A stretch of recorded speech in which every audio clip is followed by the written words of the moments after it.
Looks like I'm back. Or did I ever leave? Right, there's no way I could leave. I suddenly find a way to get down to the planet's surface. Right, of course. We're not green because we're not thieves. What? Could be green, you know. Green skin, green nails, green whites of our eyes, but would they have been called greens then? Greens of our eyes?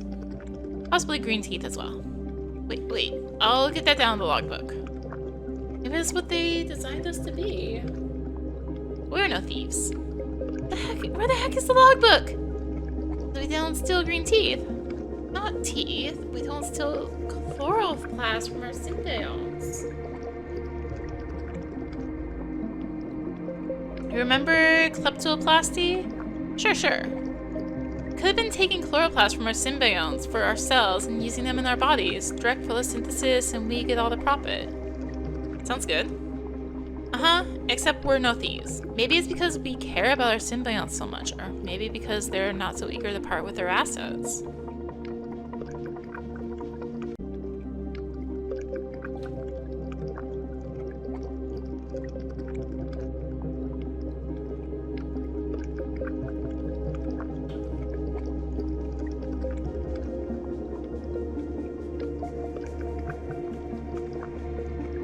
Sounds good. Except... Oh, did I go backwards? I think I did. In any case, the kleptoplastids in us wouldn't last for long, and we'd have to take them from our symbionts again and again, milking them. If I don't find the logbook to type it up, you'll be so mad at me. Well, become plants ourselves then. Exactly, Ein, exactly. They made sure we cannot do it. They? No, the humans, of course. The symbionts are our chains and our jailers. Anyway, they've raised a game with no rules the two can play. If we can steal, so can our symbionts. They are kleptoplastids, but there is also kleptoprotein. Protein, not protein. Too much of a protein. Talking about proteins. Kleptoprotein. Stolen protein. Just imagine leaves made of meat covered with soft skin and fine hairs. Leaves filled with blood and lymph. Why aren't you getting that down, Ein? Where's my bloody logbook, Ein? Ein! Huh? Ein! What? Ugh! Mouth tastes like overripe persimmon. You fell asleep, huh? I'd have rather passed out. A nightmare? I wish. My work. We managed to get somewhere, didn't we? Yes, you were right. I was right, and we managed to get somewhere. Where exactly? This place, it's oddly familiar. Looking ever so foreign and confusing, it somehow feels normal? It's as though someone got a peek on the conditions we live in and tried to recreate them without having the right materials or good comprehension of our nature. But why? What for?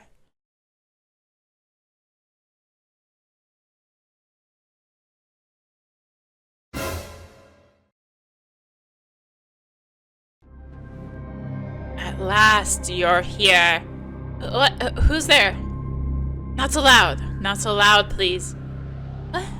What is it saying? It says to speak quietly. Oh. Mary covers her mouth while staring at the horrendous creature. Can only do the same. Sight gets more and more terrifying the more I look at the oddment in front of me. Even the meaning of the word oddment now feels unnecessarily, disturbingly literal. Just like those plays, the creature looks as if it was assembled from familiar parts. Not just familiar, I recognize the parts of an artifact, but I've never been an artifact this old and sickly in my whole life. This thing doesn't even have ears.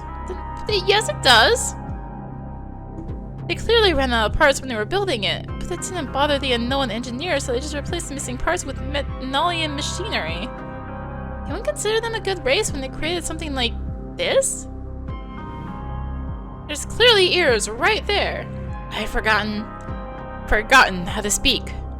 I'm not sure if these are words, the sound that my throat is producing. Maybe the only sounds I make are grunts. Maybe I'm only speaking in my head. No, I can hear you. You're speaking and I do understand you. I do, to my sheer horror. It's speaking a human language. Thank you for keeping your voice down. I haven't heard anyone's voice for so long, only machines humming. You stop hearing your own voice very soon. After a few years, it becomes indistinguishable from your own thoughts. You think to yourself, you talk to yourself, you keep silent. Silent on the outside, silent inside of your head. When you're silent inside of your head for a long time, it's difficult to start thinking again. Not difficult, no. You just don't bother. No stimuli. Turns out it's easy to get out of the habit of thinking. Thinking is just a habit. What's it saying? Do you understand it? Muri's whisper is nearly as quiet as the rustle of leaves. Naturally, she must be frightened. Even though she has her powerful engineering suit, even though she was so zealous about going down here and even got me to go inside together, she's frightened. It just means I have no right to fear. Yes, it speaks a human language. I'll interpret for you. Why are you speaking the language of our masters? Masters? An obsolete term. Offensive. Forbidden. Forbidden by your own kind, as a matter of fact. Speaking my language, I know it's hard to believe, but I am a human. What? A human from Earth? That's right. Head is spinning from excitement, horror, and joy, but most of all from the tornado of questions swirling in my brain. Who are you? But... No, hold your questions. I know you have a lot, but now that you're here, we need to hurry. Right, you were asking for help. We're ready. We came here for this. What? I think you got me wrong. Or maybe I said it wrong. Am I speaking right now? It is you who need help.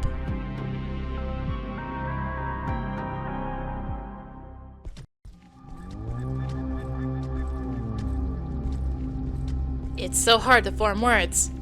Once and I have been warned. I've been preparing for this. Social contusion, isolation, torture. I do love solitude, but even love eventually wears out from time. Only flesh persists. Just ask him something already. What do you want me to ask him? Well, his name for a start. You think you're prepared, but time grinds up everything. Long time. What would you do if you were given an eternity of waiting? Would you be dreaming, meditating, going insane? Making up yourself a goal. I don't know what I've chosen. I no longer remember. Infinity is bigger and longer than anything you can think of. It will deplete you of everything you have and then gobble up what you never knew you had. Then will consume the rest. I've only taken one step into infinity. I'm just in the beginning. All that is left is flesh and obligation. Vladimir Kolyshev must sustain a source. Who is that Vladimir? Where is he? Looks like he is me. I think his name is Vladimir? You think? I don't really understand him. He appears to be talking to himself. What is that infinity you're talking about? Immortality, of course. My eternal life. You don't look immortal. Frankly, you look far more mortal than I. You don't even have a symbiote. Yes, the corporation doesn't tell you about all this when you sign the contract. About this body, about all the effort you have to make in order to not become a chaotic miscellany of organs and tissues driven by a desire to devour all living things. I actually wanted this job. Can you imagine? Wanted to be the one who walks on the surface of alien planets. Walk physically while being present in this one and only fragile and oh so precious human body. What a crude and archaic concept, and of course this fool's errand absolutely required immortality, and also required a fool. I haven't brought my books with me. Can you imagine? You know what books are, don't you? By the way, aren't you a hallucination? At last I catch a glimmer of something I'm familiar with in the delirious soliloquy of this limping, trembling creature. Of course I know about books. I've read hundreds of them. So, how did you like the Rudy Rhett series? Childish, isn't it? All those blasters, evil little savage aliens. Actually, liked it. Wait, how do you know about this series? No doubt it was my book collection that you were reading. Those are the only books that there are for dozens of light years around Tau Ceti. Oh, so you came with us in Aelanthus. There is no the Aelanthus. I came in the Ceiba. You came in the Ceiba. Or, well, your seed, pardon me. I don't know about your physiology, your sprout, your body. Or you may be just another hallucination. This is odd. I haven't had any of you in years. What in the rotten pinecone are you talking about? It's good to know that my book collection survived. I'd rather have the ship's intelligence survive, though, or just anything. Anything besides me. Being on the verge of comprehension is unbearable. Understanding is just within my reach. All the answers are stored inside the head of this pitiful, monstrous creature, but grasping them is like trying to catch a cloud.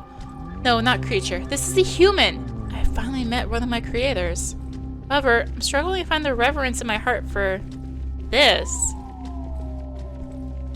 You look like you want to smack him. I have no idea what the heck he's talking about. Did you ask him why he called us here? Not yet. Then what were you talking about all this time? Books, I guess. I'm shocked, but also not surprised. Now I feel like smacking you too. You want to know the force ratio of this bow? Don't say that. I know it's just a joke, but it still sounds scary. Did you learn this from Sabu? Yes, shake him down for answers or I will do it. Oh god.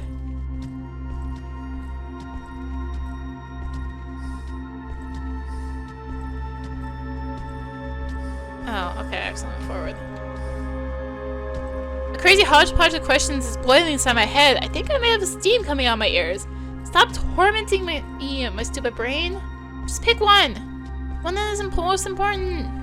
Feel something like a tightly drawn elastic band snapping in my brain. A loud ping flicks to the inside of my ears, leaving an annoying, high-pitched ringing sound. With that sound comes frustration. Why should we be following you? Why should we even trust you in the first place? You look hostile and monstrous. You look like an enemy to all living things. Yes, you're right. Not only am I an enemy, my body is afflicted with a fatal contagion. Or well, not really fatal, considering it gives you eternal life. But eternal life doesn't guarantee immortality. Huh? Is this some kind of riddle? No, nothing like that. No obscure riddles or sphinxes at tomb entrance. There are many things that cannot survive the torture that is immortality. Can you imagine? The frail things. Motivation, curiosity, passion, even will to live. If the part of you that had the will to live is dead, can you really consider yourself living? For some reason, these words make my leaves rustle in anxiety. Was I really living when I was locking myself up in my cabin, swallowing others' books about other lies, one after another? I shake my head in protest. How can curiosity possibly die? There's so much to explore out there, so many unknown, incredible things. I mean, we are literally on an alien planet. It truly is an alien planet. Planet Tau Ceti E, only just 4 times as heavy as Earth and has liquid water on its surface. Sounds promising. A runaway greenhouse effect. Thick cloud cover. Devastating storms. Ground level temperature just right for pasteurization. I'm not even mentioning its atmospheric composition. A real paradise. Maybe just a little too hot. I believe there is a possibility of life, even in these ruins. Did you know that Metnal is what they call a part of the underworld in Mayan mythology? An underground cavern where bad men are punished with torture? Can you imagine that? I find this name quite fitting. It could be the very planet the Mayans chose as their underworld. They couldn't get here in person. I must be a bad man for ending up here, but you, so pure and pristine and innocent, you don't belong in this place. Me, I love it here. Well, I used to, until eternity took that love from me. Metnal is the underworld? It's more like a regular desert. A lifeless rock-ribbed desert we've been combing through for years, searching for any damned bacteria.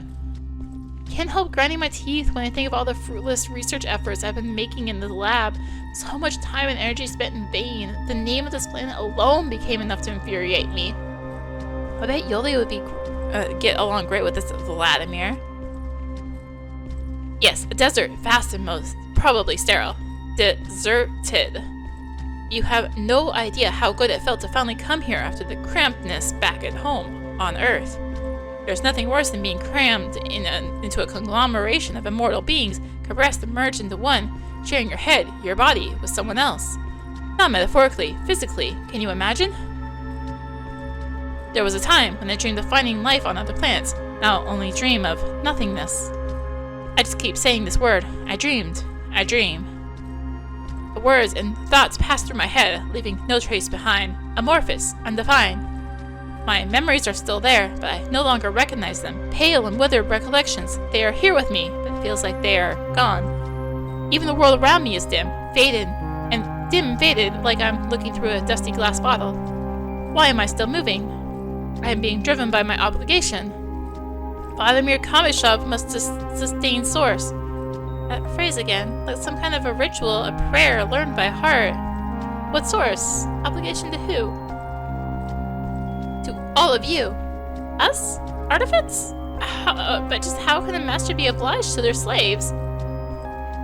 I don't consider myself a slave, though. I'm more of a human enthusiast, in a way. My viewpoint is, to say the least, unpopular with the rest of the artifacts. If my boss heard your words about obligation, she'd lose her leaves from laughter if she had any. Those terms again. Masters. Slaves. You and I, we know the meaning of these words from ancient books, but for ordinary people, these words are not just forbidden, they are non-existent. Do you really think these ears of yours are your slave color? Yes, I do. You're wrong, so very wrong. You should be proud of them. It's not a color, but a mark. A sign that you are impervious to the horrible immortality disease. Look at yourself. Look at me. Now tell me, who is the slave here? You are neither a slave nor a servant. You are the second, no, third, fourth version. Still far from perfect, but you are better, stronger, sturdier, smarter. The gravity here is 4 times stronger than on Earth, yet you're standing up straight. You found yourself in an unfamiliar, potentially dangerous environment, yet you maintain extraordinary composure. It's not bravery, not foolishness. It's a mathematically derived stress homeostasis. Oh, how I wish Yuli could hear this. I'm not dumb. I'm homeostatic. True, once your kind was feared, disliked, hated even. Can you imagine? A rare emotion in this day and age indeed. But any human who can see through the observable traits of phenotype will recognize the purity we have long lost. Looking back at the efforts we made to rid ourselves of our purity, it's amazing we've been able to create you at all. I don't really get it. I say all this like I'm supposed to know half of the answer, but I know nothing.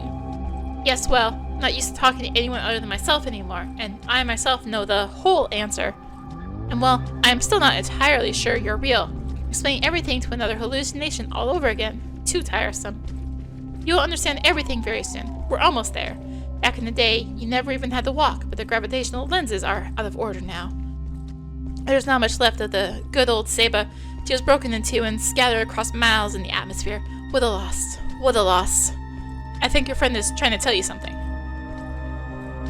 Mary squeezes my elbow a little as we walk. I immediately feel pins and needles all over my arm from the blood flow constriction. You're discussing books again. I'm going to... I think he's taking us somewhere to something important. Important to us artifacts. He's taking us to the source. Source of what? No idea. It's alright, Ain. We'll figure it out. I'm here with you. I'm ready for anything. I hope that some of your courage may rub off on me, but you can't fool me. I can feel the petals in your flowers trembling. Won't say it out loud, of course, but I don't even need to. We both have the same thing on our minds. Can we really trust Vladimir? He seems surprisingly knowledgeable about the planet, and he doesn't think of artifacts as slaves. All that really makes me want to trust him. On the other hand, he may only be saying things I want to hear. On the third hand, he says a lot of random things I wouldn't expect to see from this kind of creature. Exactly, a creature. I still don't know if Vladimir is really a human. He's nothing like the books described. On the other hand, it's humans who wrote those books. Suspicions, versions. How can you be prepared for something you don't know? You're not a hallucination, are you? No, we're not. We've had this conversation. I'm real. You're speaking out loud. I can understand you. Looks like I'm not the only one overwhelmed by doubts here. And this makes me feel a little bit reassured somehow. Good. That's good. My throat feels very dry for some reason. You've been talking a lot. I did? But to whom? There's no one here. To us. To me. Are you alright? How can we help you? I've been waiting for you for such a long time, and now you're here. I must. You must take us to the source. Whatever it is. Yes, yes, of course. How could I forget? But we're already here. Another dark corridor suddenly leads out into a room, as though the fragmented space is just rearranged into a new pattern, like a kaleidoscope.